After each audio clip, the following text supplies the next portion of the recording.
नमस्कार, मैं हूं सोनी और आप देख रहे हैं एक्सप्रेस न्यूज भारत। जयपुर नगर निगम ग्रेटर में 2 साल पूरे होने पर एक्सप्रेस न्यूज भारत की टीम ने वार्ड 23 का दौरा किया और वहां की जनता से जाना कि 2 सालों में कितना काम किया गया और अब कितना काम शेष रह गया है। इस दौरान जनता ने अपनी समस्याओं से हमारी टीम को अवगत कराया। देखिए क्या बोली जनता।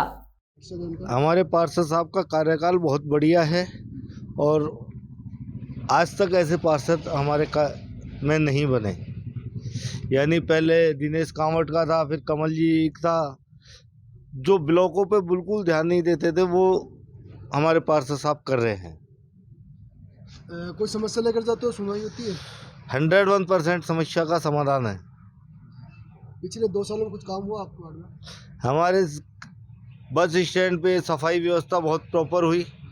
काफ़ी दिक्कत आती थी यात्रियों को चढ़ने उतरने की, उसका 50% निवारण हो गया है। 50% बाकी है, जो हम ये जानते हैं कि हमारे पार्षद के कार्यकाल में पूरा हो जाएगा। कि जो पार्षद है, कार्यकाल कैसा रहा उनका?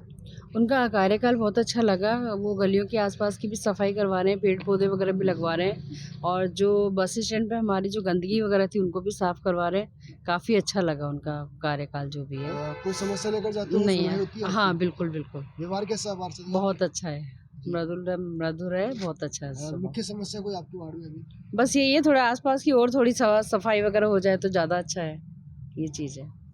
वो लेके जाए।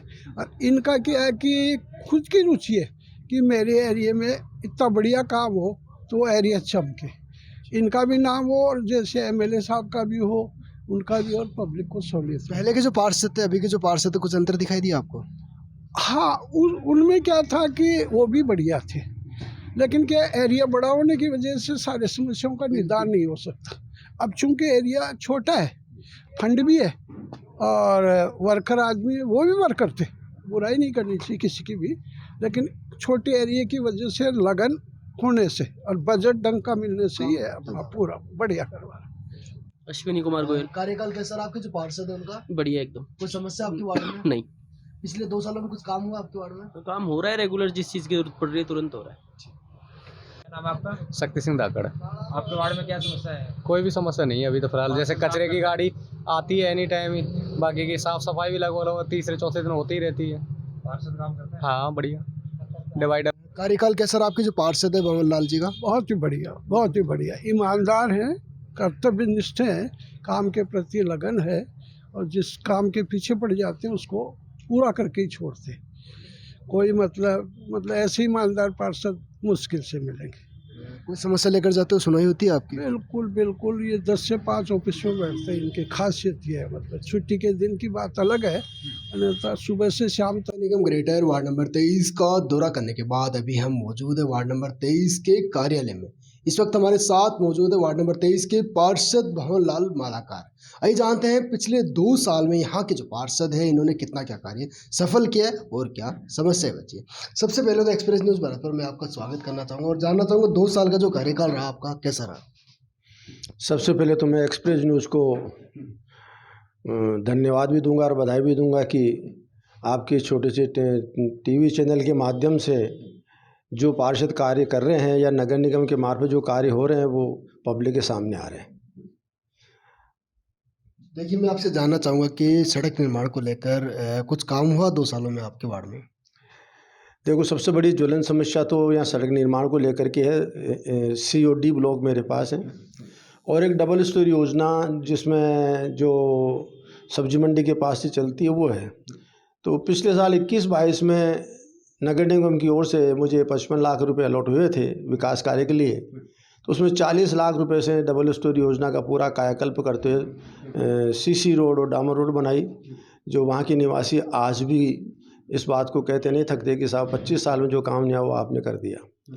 तो वो परित्यक्त लोग थे, गरीब तबका उधर रहता है, उन सबका कायाकल्प हो गया और वो आज विकसित कॉलोनी की श्रेणी में आ गई। इसके अलावा 10 लाख रुपये जो थे हमारे ग्रीन बेल्ट पार्क है, सबसे लंबा 600 मीटर लंबा पार्क है ये, जो सेक्टर 8 को पूरे को कवर करता है। उसकी 4 दीवारी में और लोहा लगा करके और दीवार ऊंची करके उस पर पैसे लगाए गए। बचे 5 लाख के हिसाब से मैंने जो हमारे अन्य 5 गार्डन हैं उन पांचों गार्डन में 5 लाख के काम करा करके कहीं जाली लगवाई गई, किसी की दीवार की रिपेयर कराई गई, कहीं वॉकवे ठीक कराया गया। इस प्रकार ये पिछले साल का जो बजट था पूरा यूटिलाइज किया जा चुका है। मुख्य समस्याएं क्या थी आपके वार्ड में 2 साल पहले? देखिए, जिन मुद्दों पर मैं आपके समक्ष यहाँ जीत हासिल करके आया हूँ, वो मुख्य समस्या थी। एक ग्रीन बेल्ट पार्क वर्षों से परित्यक्त श्रेणी में था। इसकी तरफ बहुत मेहनत करने के बाद विकास मंच में मैं उस समय महासचिव भी था। हमारे अध्यक्ष महोदय जितेंद्र जी शर्मा थे। उन सबके प्रयत्न के बावजूद हम उस गार्डन का माकूल विकास नहीं करा पाए थे। तो एक तो वो समस्या थी कि उस गार्डन का विकास किया जाए। नंबर 2, एक सबसे बड़ी समस्या थी कि हमारे बस स्टैंड पर अतिक्रमणों की इतनी बाढ़ आ गई थी कि हम उससे निजात पाना चाहते थे, क्योंकि यहाँ से आदमी बस स्टैंड के माहौल को देख करके पलायन तक करने लग गए थे। तो इस खास मुद्दे पर कि एक तो ग्रीन बेल्ट पार्क और एक बस स्टैंड का जीर्णोद्धार या उसका कायाकल्प या यूँ कहूँ कि अतिक्रमण मुक्त करके, तो इस कार्य में बस स्टैंड को ले में अपन सबसे पहले तो बस स्टैंड के जो अमानिशा नाले से आते हैं, तो दोनों तरफ के कोनों पर एक तरफ तो सारे कार्यालय विकसित कर दिए गए, जिसमें पहला कार्यालय मेरा है। दूसरा पुलिस चौकी का निर्माण भी मेरे इस कार्यकाल के दौरान हुआ है, जिसमें एमएलए साहब के अपने कोटे की राशि दे करके 8 लाख रुपए से इसका निर्माण कराया। उसके बाद आपकी म्यूनिसिपलिटी का हाजिरीगाह है, और उसके बाद फिर जगह बची हुई थी तो मैंने प्रयत्न करके इंदिरा रसोई के लिए प्रयत्न करके उसको वहाँ इंदिरा रसोई कायम करवाई। तो आज वो संचालित है और गरीब तबके को वहाँ पर सहारा मिला हुआ है, 8 रुपये में खाना मिल रहा है। इसके बाद आगे एक और है सुलभ कॉम्प्लेक्स की बिल्डिंग। बड़ी आश्चर्यजनक बात बताना चाहूँगा कि उस बिल्डिंग के बारे में कहीं रिकॉर्ड नहीं था। जब मैंने अपना चार्ज संभाला जीतने के बाद, तो पता चला कि बिल्डिंग नकारा जैसी हो रही है, बंद पड़ी है। इसका गेट भी पीछे था, तो देखा था तो उसमें सीमेंट के कट्टे गंदगी भरी पड़ी थी। तो पता लगाया तो उसका पता लगाया था हमारी रिकॉर्ड में बिल्डिंग ही नहीं है। उसके पीछे को लगभग खूब पत्राचार करने के बाद अब जाके उसके पैसे सैंक्शन हो गए, और वो बहुत ही अच्छी श्रेणी में 1 महीने के भीतर वो कायाकल्प हो जाएगा, उसका सुलभ कॉम्प्लेक्स बन जाएगा। लाइटें कितनी लग चुकी है आपके वहाँ? मेरे पिछले 21-22 में मुझे लगभग 83 लाइटें दी थी, सब की सब लग गई। और उसमें सबसे पहले तो जिन गार्डनों में एक भी लाइट नहीं थी, ऑलमोस्ट सभी गार्डन में, मेरे 6 गार्डन हैं, एक भी लाइट संचालित नहीं थी। उन सब गार्डन में आज लाइट रोशनी मिली हुई है, और वहाँ जो अपराध घटित हो रहे थे वो कम हो गए हैं। जो संरक्षण का स्थान बना हुआ था अपराधियों का, वो भी बंद हो गया है। और आज की तारीख में मेरे पास लाइटों के लिए कोई कंप्लेंट पेंडिंग नहीं है। मैं समझता हूँ कि मेरे वार्ड में पूरे में लाइटें लगी हुई है। सीवरेज की समस्या को किस तरह से देखते हैं आप? सीवरेज की समस्या शुरुआत में तो बहुत तेज़ी से आई थी। इसका कारण है कि 25 साल पहले यहाँ पर सीवर लाइन डली गई थी। उस सीवर लाइन के नीचे पाइप छोटे हैं, तो वो पता नहीं अभी 2-3 साल पहले काम तो हुआ, उसमें सीवर लाइन का ब्लॉक तो चेंज कर दिया, चैम्बर तो चेंज कर दिया, लेकिन लाइन नहीं बदली गई। ये समस्या तब मालूम पड़ी हमें कि जब पब्लिक की बहुत शिकायत आएगी, तो उसका सारी लाइन का मलबा साफ़ कराया गया। मैंने COD ब्लॉक से मलबा साफ़ कराने के बाद अभी पिछले 2 महीने से, में बड़ी अचंभे की बात है कि नोट ए सिंगल कंप्लेंट मेरे पास नहीं आ रही है। और पहले ये रोज़ 3-4 की कंप्लेंट आती रहती थी। ये मलबा निकालने के बाद पहले मेरा विचार था कि इस सारी लाइन को बदलवाना उचित होगा और फिर रोड बनवाई जाए। अब और 1-2 महीने देखना चाहूँगा कि भाई अगर इसकी लाइन दुरुस्त है और मलबा पास हो रहा है, तो फिर इस पर राज्य सरकार का पैसा इन्वेस्ट करके बेकार नहीं करके सड़कें बनवाने का काम मैं अपने हाथ में लूँगा। देखिए, आपका जो कार्यकाल है 3 साल का और बचा है, फ्यूचर प्लानिंग क्या है एक आदर्श वार्ड बनाने को लेकर? इससे ये एक बहुत छोटा वार्ड है। आप देखेंगे कि ये 350 मीटर लंबा और 350 मीटर छोटा है। हाईली डेंसिटी पॉपुलेशन इसमें निवास कर रही है, तो इसके विकास की गुंजाइश में जो आज विकास हो चुका है, इसमें केवल मात्र सड़कों का निर्माण, पानी, बिजली की सुविधाएं देना, इसके अलावा इस वार्ड में कोई आवश्यकता की महसूस नहीं होती कि जगह भी खाली नहीं है कि जहां और विकास किया जा सके। देखिए, आपकी जो वार्ड की जनता है, उस जनता से अपील क्या करना चाहोगे आप? मैं अपील करना चाहूँगा कि ये जो छोटा सा वार्ड में, इसमें सभी आदमी सफाई पर अपना ध्यान देवें, और जो ऊपर आ रहे हैं नियमित रूप से कचरा ऊपर में न डालें और डिपो में न डालें।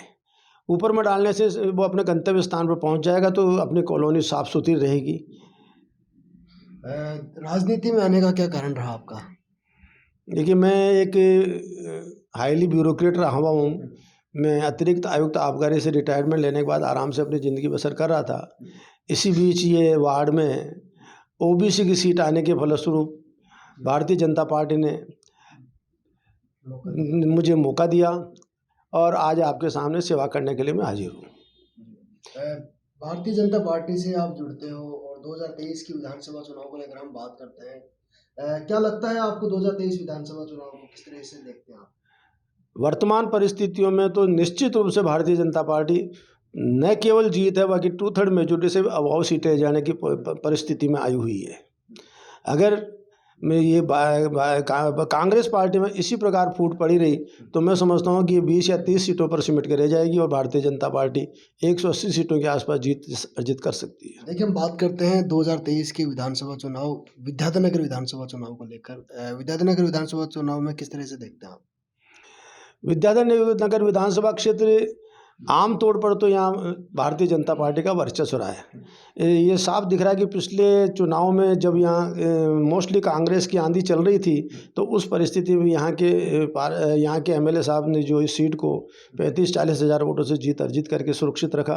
तो आने वाले समय में तो निश्चित रूप से ये सीट भी भारतीय जनता पार्टी को ही जाएगी। जन आक्रोश यात्रा भी आप निकाल रहे हो बार बार, उसको लेकर क्या कहोगे आप? अब जन आक्रोश का तो आप साफ देख रहे हैं, पेपर आउट होने की सबसे बड़ा मसला तो पेपर आउट होने का है। आम जन जो बेरोजगार हैं बड़ी मुश्किल से वैकेंसियाँ निकलती है और उन वैकेंसियों पर भी तथाकथित बदमाशों का, माफियाओं का कब्जा हो जाता है तो किस प्रकार वो दुखी होंगे। इन परिस्थितियों को देखते हुए भारतीय जनता पार्टी ने जन आक्रोश यात्रा का संचालन किया था। देखिए, ये थे हमारे साथ वार्ड नंबर 23 के पार्षद भंवर लाल मालाकार।